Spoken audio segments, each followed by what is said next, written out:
Nobody ever said it's wrong or illegal to have thoughts or fantasies about being something that you just aren't. And as commonplace as that sounds for human beings, it's even weirder to think that over the years, our cars have been following the same brainwave. I mean, think about it. Here in this day and age, we have crossovers and SUVs that think they're sports cars, or pickup trucks that suddenly think they're the most lavish items to grace the road. But just suppose within that mess of brainiology, an understated luxury family sedan came along and said, I no longer want to be a stylish twin-turbocharged boulevard cruiser that you pull up outside of a fancy steakhouse. I want to be an elegant, eco-minded EV, an electric vehicle. That way people could really see my true potential. Boy, if I ever heard something say that, I couldn't help but laugh, because there is just no way that that could be a possibility.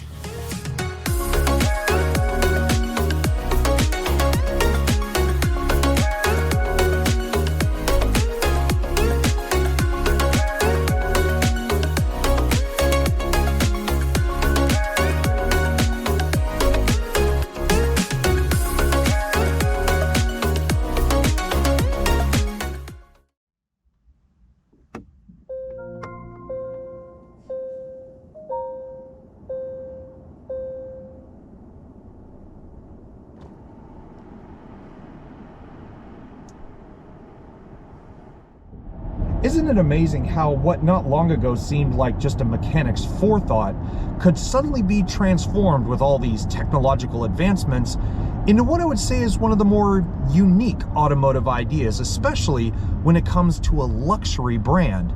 You see, I am a fan of the underdogs. I love cars that don't have as grand of a story or as grand of a history as those from maybe Europe or Japan. But Genesis is building their own legacy, and here in the modern age, they've gone electric. Now, we already know that in 2024, if you really wanted to buy an electric Genesis, there's really only one option, and that is the subcompact GV60, which ironically we looked at not long ago. But if about a year ago you wanted the same idea, well, you had two alternatives. You either wait for the GV60, which was only in its infancy, or you spend about $12,000 more than a fully loaded version of the latter, and you got into this, the 2023 G80 Electrified. Now, at over $82,000 for the example I'm driving here, you're probably thinking, man, I must be getting a boatload more stuff than I would in a regular G80. You might want to hold that thought, because in some, but not all cases, you actually get a bit less for your money. The most obvious of which is a lacking of any form of internal combustion engine power, let alone noise. Where you might have either a 2.5 liter turbocharged 4-cylinder or even the mighty 3.5 liter twin turbo V6, you instead get not one, but two 136 kilowatt electric motors. Now, you of course need a big battery to power those said motors, which this comes with an 87.2 kilowatt per hour lithium ion battery wedged between the rear seats and invading into the trunk. More on that to come later. But of course, to power all of this, you need a direct drive transmission, which this also has. And all of this mixed together is a recipe for 365 electric horsepower and 516 foot-pounds of instantaneous electric torque. Now that sounds like more than enough for a regular mid-size luxury car, but not the EG80, because with all the electronic add-ons, this car rings in at almost 5,100 pounds curb weight. That's 900 to almost 1,000 pounds more than a regular G80 twin turbo, and it's 200 to 300 pounds more than a twin turbo G90. I'd have to say the new electric boy needs to go on the Adkins here. But okay, whereas you might not get the noise of a regular G80, you definitely get the comfort of one. It is incredibly insulated inside of this car. It's soft, it's quiet, it is just one of those cars you want to sit back and just cruise to wherever you're going instead of driving like your hair is on fire. If you do want to do that, however, this car does have the ubiquitous drive modes. Now, right now I'm in Eco, and if I were to put my foot down, you get a slight surge of electric power. If I go into comfort mode, Well, that ups the ante a little bit. You know, you get a little bit more out of the gas pedal, or throttle, I guess you still call it in an EV. Or you can put it all the way up into sport mode, minus any form of a boost function. And boy howdy, does this mid-size heavyweight really get up and go. Oh man!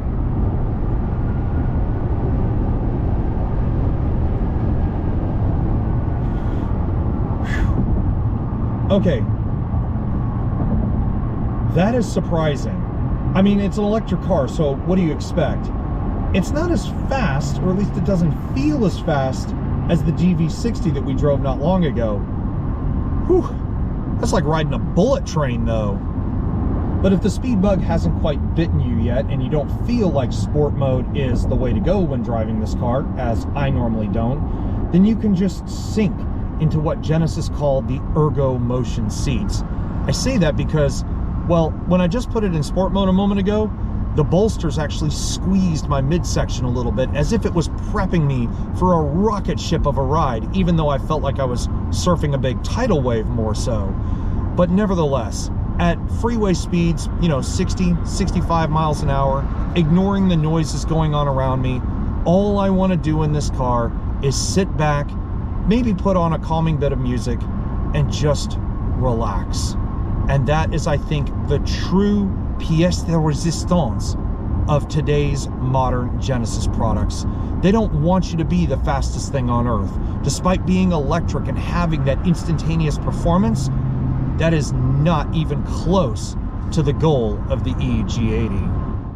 It is inevitable, however, that after experiencing the magic carpet ride that comes from driving a car like this, you ultimately want to pull over and step out for a moment and admire the vehicle that has given you such a feeling. And guys, even as I sit here looking at this car through the camera, I am drooling and my heart is going a million miles an hour, because this Verbier white matte finished example is the most elegant machine I have ever laid eyes on. It is the most perfect design to ever come from the Genesis craftsman's hands. And I'm telling you right now, it isn't just the looks that surprise, it's the party tricks this car comes with. Before we get to those, however, you do see the typical Genesis styling. The split level LED lighting, like your LED turn signals and daytime running lights, auto high beam assist with your LED high and low beams. You have the little air pockets that go through the front corners to allow this car to slip through the air with barely a ripple. And even though this is the EV with a completely shrouded in grille, they've managed to keep the elegance with the nice dark silver finish. I will say there is one design cue, however, that I'm not a fan of, which is in white. This lower grille becomes a lot more apparent and a little too monochromatic for me. But talking about party tricks, it's not the technology like the front park assist, which is also replicated in the rear, or even the 360 camera. It's the fact that if you took a look at this car from certain angles, you'll notice there's no charge door on either side at the rear. So if that's the case, where do you charge it? Believe it or not, it's right here in the grille. If the design alone doesn't scream perfection enough, at least with what we've seen thus far, then the sheer length of the G80 should fit that term easily, because at 197 inches long exactly, this car is 10.7 inches shorter than a new G90. On the same token, it's over a foot longer than the new G70. So if you really want the Goldilocks of the Genesis four-doors, you're looking at it right here.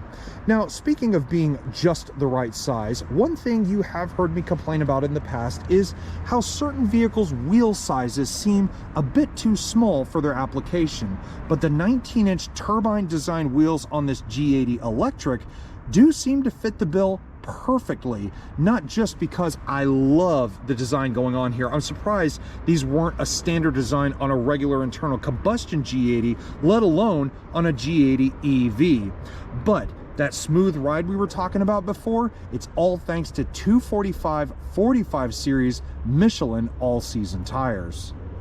And if you're still stuck on the idea of spending over $100,000 on an upper end any kind of car, well, you might want to take a look at the G80 first, because as I said, under $100,000 still gets you quite a lot. I wouldn't say that the electric one is the best example of that, however, because at least in this case, we don't have a sunroof up top. I always loved the G80s of all different generations, at least from the beginning in 2017, that had the panoramic roof. It just completed the look across the top. But in a darker color like black or maybe a dark gray, I don't think that would be too much of a hindrance for me on the electric version. But then you get to the little artistic details like these chrome add-ons here that look like vents, but obviously there's no ventilation needed here, but they do include the LED side markers here within the fixture.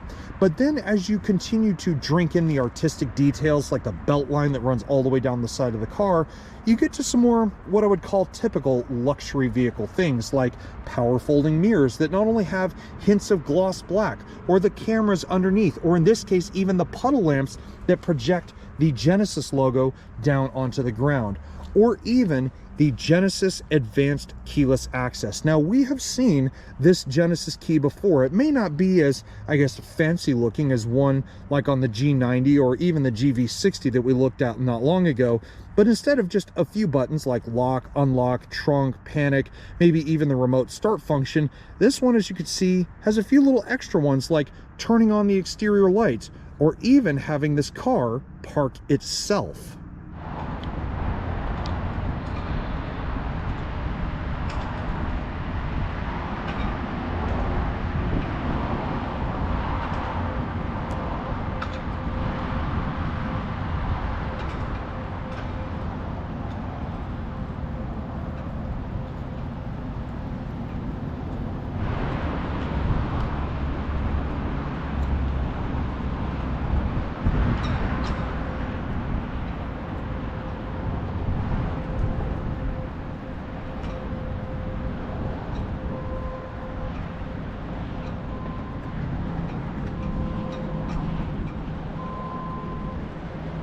But even with more buttons than just about any other keyless access remote I've seen recently, it works exactly like all the others. You can see I've locked the car right now, but as I walk up to it, it opens the mirrors to greet me in a way.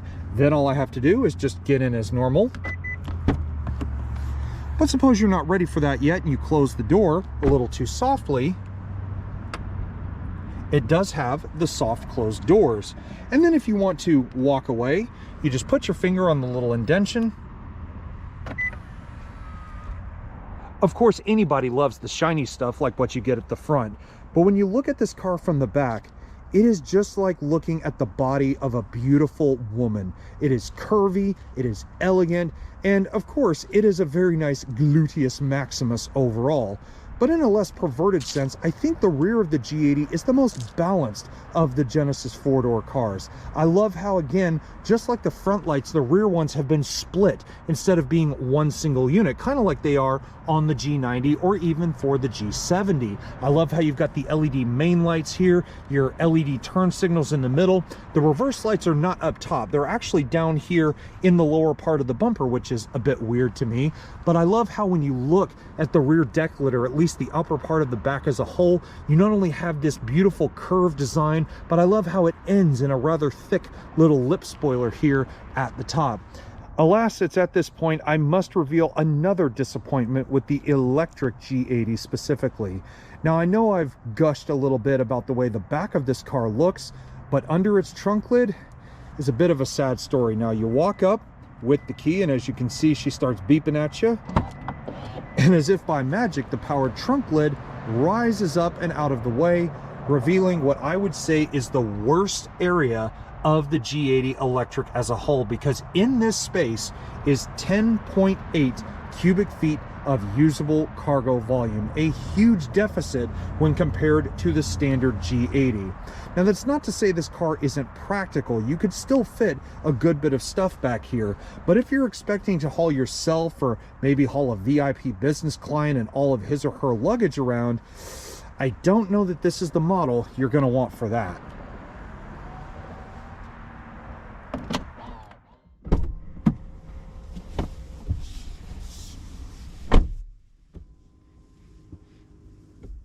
Now, having driven multiple luxury monikers over the years, not every car made by a luxury manufacturer will evoke the same sort of sensation from yours truly. There are some that I get into and I just think, this car's got a nice interior. It could use a helping hand, maybe with the technology or some piece of the styling, and maybe it might not be as befitting to the manufacturer as one might think. And then there are others that I get into and I just think, this ain't worth it at all. But then Genesis came along and plunked me into this new G80, and all of a sudden those feelings went away entirely and became one of, oh, this is way nicer than I could have ever imagined. And it starts, in this case, with my test car's interior color theme. Now, I'm not a maritime person, but this dark lagoon interior is absolutely beautiful. From the murky watercolored leather up here on the dash and the doors, which sort of alters itself a little bit depending on what light you're viewing it. In the shade, it's more of a dark grayish green, but in the sunlight, it's almost like a deep navy blue. And then that translates into these beautiful cream colored quilted leather, massaging, heated, and ventilated seats, and of course, a nice touch on the center console as well. And honestly, they remind me of, well, the exotic beach locations that I might see in a sandals commercial. But this is a Genesis we're talking about here, so the color theme may be one thing, but it is the way it is all styled that really brings the package together. The steering wheel, for one. Forget the fact it's two-tone, which solves a huge complaint of mine from the GV60 that I looked at earlier, which had a one solid color wheel. And the only gripe I have with it is just the peculiar placement of the buttons, but they're almost right at your thumb tips, which may not be such a bad thing, but you have driving ancillaries, different media forms, you get the idea. But the weird part is that on the back of it, you have paddles. Now, this car doesn't really have a typical transmission to speak of, so why would you need those? The fact is, this car has a feature called the iPedal, short for intelligent pedal, and it has to do with regenerative braking. What else would it be for? You could either crank up the iPedal all the way to max and just have this car slam on the brakes whenever you lift off the throttle, or you could just pull it back a little bit and just slow down and cruise. And that's the way I like to drive. Of course, anybody could take a luxury car and make its interior as pretty as one would desire, and they could also stuff it with what most would consider as pretty modern day and innovative technology. But I guess Genesis wanted more than just a small leg up on the competition here because, well, for example, this car has a digital gauge cluster, completely flat screen, and I've seen so many digital gauge clusters over the years. How could this one possibly be any better? Oh, it is, because this one has the 3D gauge cluster. I first saw it on the GV70 a couple of years ago, and it's back here in the G80, and I freaking love it. Not just because the gauges look like they have some actual depth to them without wearing any kind of, X-Men special shades here, but also I love how you can toggle the gauges, not just through the infotainment system, but you can have it linked to the multiple drive modes down here in the middle. Now, speaking of that infotainment, this is where I think Genesis really is aiming for the top here, because this has a 14.5-inch infotainment screen, which is also kind of peculiar because it looks like they took a maxed out iPad and just turned it on its side and buried half of it in the dashboard because, well, the screen is a little bit on the thin side from a visual standpoint. However, Genesis, no stranger to some complicated technology here, with 4 different pages worth of infotainment tabs to go through. And I mean, you can tailor anything you want in this car. Audio, navigation, Android Auto, Apple CarPlay, that stuff is all there. But let's say you want a voice memo to be played. You want to change, I don't know, anything you could think of in here. It's all possible through the infotainment screen. The 360 monitor, as I mentioned, it's included in the system as well, but not just a standard 360 camera. This car will present a 3D model of the vehicle using all 4 cameras to see exactly what's going on around you. Now, as fun as it is toying with all of that, what I wanted to know is just how good does this car sound despite being one of those silent killer EVs? Well, I'm happy to report that for your over $80,000, you get a 21-speaker Lexicon audio system.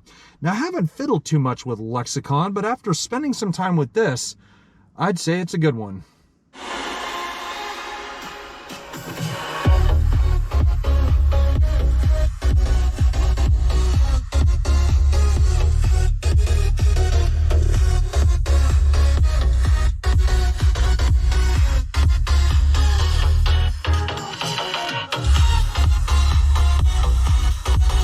Now I could make an entire video just on that infotainment system alone, but you move on a little bit and not only do you have at least 5 physical buttons for at least the main necessities within the infotainment, but you look down a little bit and you get to the front half of the tri-zone climate control system.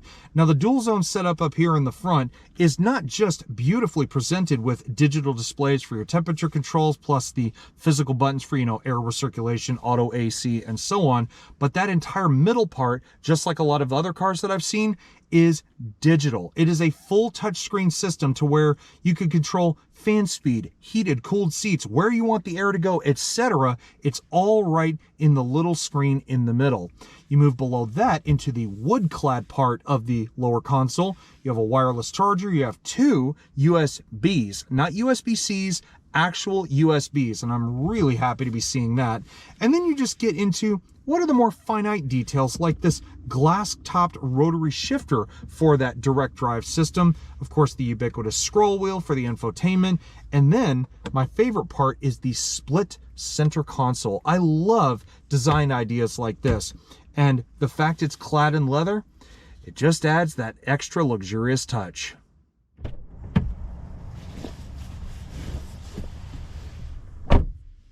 If driving just isn't enough for you in a car like this, then sit in the back of the G80 and you really will start to feel that Royal Genesis treatment. I mean, I thought the front seats were comfortable. No way. The back of this car, oh my goodness, I could take a nap back here. Now, I know that for about 20 grand extra, you could get its bigger brother, the G90, which has a lot more rear seat amenities going on, but forget that. This is more than enough for somebody like myself. Even more surprising is that sitting in this current position with the car off and the driver's seat all the way to its furthest back point, I actually have at least a little bit of wiggle room. Even more nice to see that the fact that if I didn't, the back of the seat, despite being firm, is leather clad, and it's also indented. Much more in the name of comfort. But this is a Genesis. It's supposed to be even more luxurious than your typical luxury car, and they've got you covered. The rear half of that tri-zone climate control with your fan speeds, your different temperature controls, air directions, and so on, all right at the touch of your fingers. You want to dim the lights a little bit? Well, you got the sunshades in the back as well. But the most comfortable thing, I think, comes out of the center console right here. Not only is it ensconced in the same leather as pretty much every other area of this car, but it has a separate storage area where you can hide your phone or any other electronic devices with 2 extra USBs. No USB-Cs going on in here. And at the same time, I have these beautiful piano black clad cup holders and even a button that allows me to retract or raise the powered rear sunshade. And all that's fine, but just suppose you find yourself on the other side of the car behind the passenger. Well, if there's nobody there and you want the seat, you know, moved up out of the way a bit, there is a button here that allows you to actually raise the back of the seat or move it forward altogether. Anything can be done in the name of luxury and comfort. And on that note, it's time to flip the power switch off as we conclude our review and test of the 2023 Genesis G80 Electrified. And you know, as much as I have a serious distaste for most EVs, I just can't feel that way about this car. It has shown me nothing but the best of what Genesis has to offer and a good springboard into the world of luxury EVs. I mean, think about it. It looks beautiful, it's as smooth as Santana, and even the range isn't that bad for an EV overall. And despite all of that, it still costs under $100,000. That I cannot get over. Something that looks like this and drives like this is under 6 figures. That's something to seriously think about if you're somebody who's in the market for a more upper end EV. But anyways, guys, if you've enjoyed this video today, or perhaps you learned something about the electric G80, give this video a thumbs up, and also while you're at it, hit the subscribe button down below, because trust me, stuff like this wouldn't be possible in a million years, not only without partnerships like Genesis USA, but without subscribers and viewers like yourselves, we would never have gotten this far. But anyways, guys, I hope you enjoyed the video. I will see you all in the next one. Take care, everybody, and stay safe.